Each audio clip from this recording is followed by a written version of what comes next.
ছেচরি মানে এই সুতপা এত বদমাস মেয়ে, তোমাদেরকে কি বলবো। এই ছেচরি সেই সমস্ত মানুষকে কমিউনিটি খেলছে না, এই ছেচরি সেই সমস্ত মানুষকে কমিউনিটি দেয়, যে সমস্ত মানুষ ওর হয়ে কথা বলে, যে সমস্ত মানুষ ওকে উতলা দিয়ে মানে ওকে উপরে তুলে কথা বলবে, সেই সমস্ত মানুষকে ও কিন্তু কমিউনিটি দেবে। আর কাকে কমিউনিটি দেবে না, ওর প্রিয় হুল ভাইকে। আরে বাবা, আমি কমেন্টে হুল ভাইয়ের ও কমিউনিটি দিয়েছে, সেখানে কমেন্ট করেছে এই যে তুমি বললে রাহুলের সঙ্গে তোমার কোনো যোগাযোগ নেই, তাহলে তাকে কমিউনিটিতে দিলে কেন? বলছে এটা অন্য রাহুল। হ্যাঁ, মানে আমরা পাবলিকরা কি বোকাচু?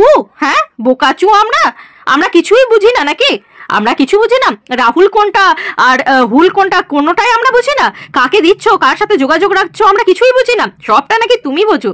হ্যাঁ, আর একজনা সংসার করতে চাইছে সমস্ত কিছু ভুলে, সমস্ত কিছু ছেড়ে।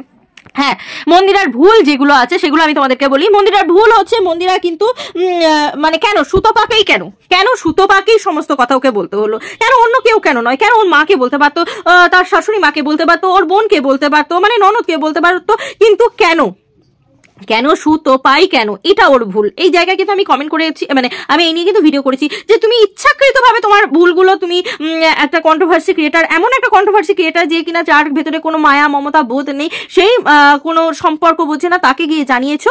এবার সে তো বলবেই ভাই, সে কেন বলবে না? সে তো অবভিয়াসলি বলবে। বাট তুমি তো ইচ্ছাকৃতভাবে তুমি তোমার ঘরের যে অশান্তি সেগুলো বার করে দেখিয়েছো, তাহলে সে কেন বলবে না? সে তো বলবে, এটা তোমার ভুল। কিন্তু তুমি এখন সমস্ত কিছু ছেড়ে ভুলে সংসার করতে চাইছো, কিন্তু এই সুতপা কিন্তু কোনোভাবেই সেই সংসার করতে দিচ্ছে না। এটা কিন্তু সত্যি সবচেয়ে বড় ভুল, সুতপার সবচেয়ে বড় ভুল এটা। আর আমি চাইবো সুতপার বিরুদ্ধে গলার আওয়াজ উঠুক, যেন সুতপা এইরকম কেন একটা সংসার ভালো করে করছে, এটা কি খুব খারাপ? সুতপা একটা কথা বলো তো, মানে মন্দিরা আর আমাদের সোমনাথ দাদা ভাই একসাথে সংসার করছে, বাচ্চাটাকে একটা উজ্জ্বল ভবিষ্যৎ দিচ্ছে, সেটা কি খুব খারাপ করছে? খুব বড় ভুল করছে? যদি খুব বড় ভুল না করে থাকে, তাহলে তুমি কেন ইচ্ছাকৃতভাবে যে ব্যাপারটা মাটি চাপা পড়ে গেছে, ধামা চাপা পড়ে গেছে, তারা একসাথে সংসার করছে, আবার সেগুলো ধীরে ধীরে পোক করে তুলে আনার কি কোনো মানে হয়? কোনো তার রাইট আছে তোমার কারোর অতীতটাকে এতটা ঘাঁটার? যদি না সে নিজে হাতে অতীত ঘাঁটার তোমাকে সুযোগ না দিয়ে থাকে, সে তো ভিডিও করে, তার প্রুফ রয়েছে, ভিডিও করে সে বলছে এরকম কাজ করো না, এরকম কাজ করাটা উচিত নয়। ইনফ্যাক্ট আমিও তাকে বলেছি যে কন্ট্রোভার্সি আর মন্দিরে তুমি করো না, সংসারের প্রতি মন দাও। মানে সুতপা যা করছে ওর কথা ছেড়ে দাও, তুমি ওর সাথে পায়ে পা লাগিয়ে কন্ট্রোভার্সি করতে এসো না। তুমি মন দাও নিজের সংসারে, কন্ট্রোভার্সিটা ছেড়ে নিজের সংসারে মন দাও, এটাও আমি বলেছি।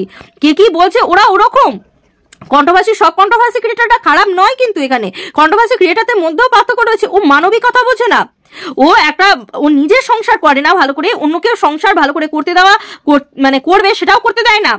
স্বামী চলে যায় কাজে, আর এইদিকে একে অপরের মানে এই তো মেন্টালি পেশেন্ট লাগে আমার, একে সুতপাকে তো মেন্টালি পেশেন্ট লাগে।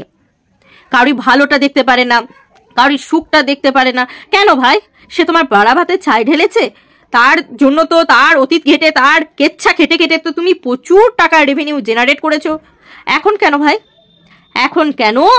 সে যখন সুখে সংসার করতে চাইছে, সে যখন সংসারে লিপ্ত হতে চাইছে, তুমি কেন তাকে বাধার সৃষ্টি করছো? তারপরেও মন্দারমণির কথাগুলো নিয়ে এলে, কই মন্দারমণির ব্যাপারে তো কোনো জায়গায় তো আমরা ভিডিওর মধ্যে তো কিছু দেখি নাই, তাহলে তুমি কেন মন্দারমণির কথাটা আবার টেনে আনলে? যখন মন্দিরা বলেই দিয়েছে ভিডিও টু ভিডিও বলবে, তারপরেও তুমি কোন সাহসে পারো? কোন রাইট আছে তোমার? কোন রাইট আছে তাকে এরম করে বলার? এটা কিন্তু উচিত হলো না, সুতপা সামলে যাও। কারোর সংসার এইভাবে ভেঙো না, কারোর সংসার ভাঙাটা কিন্তু উচিত নয়। যেখানে মন্দিরার ভুল, আমি মন্দিরার ভুলটা মন্দিরাকে দেখিয়েছি। যেখানে তোমার ভুল, অবশ্যই সুতপা তোমাকেও আমি দেখাবো। হ্যাঁ, তুমি আমার থেকে যথেষ্ট বড়, তোমাকে দিদি বলা উচিত, কিন্তু তোমার কর্মকাণ্ডে তোমাকে দিদি বলতে ইচ্ছা হয় না। সরি গো সুতপা, তোমাকে দিদি বলতেই আমার ইচ্ছা করে না। তো ফ্রেন্ডস, তোমাদের কেমন লাগলো অবশ্যই ভিডিওটা কমেন্ট করে জানাবে। ভালো লাগলে একটা লাইক করবে, চ্যানেলে যদি নতুন কোনো বন্ধু হয়ে থাকো অবশ্যই চ্যানেল কিন্তু সাবস্ক্রাইব করতে ভুলবে না। আজকের মতন আসি বন্ধুরা, আবার তোমাদের সাথে দেখা হবে নতুন একটা ভিডিও নিয়ে, নতুন একটা জোশের সাথে। ততক্ষণের জন্য টাটা।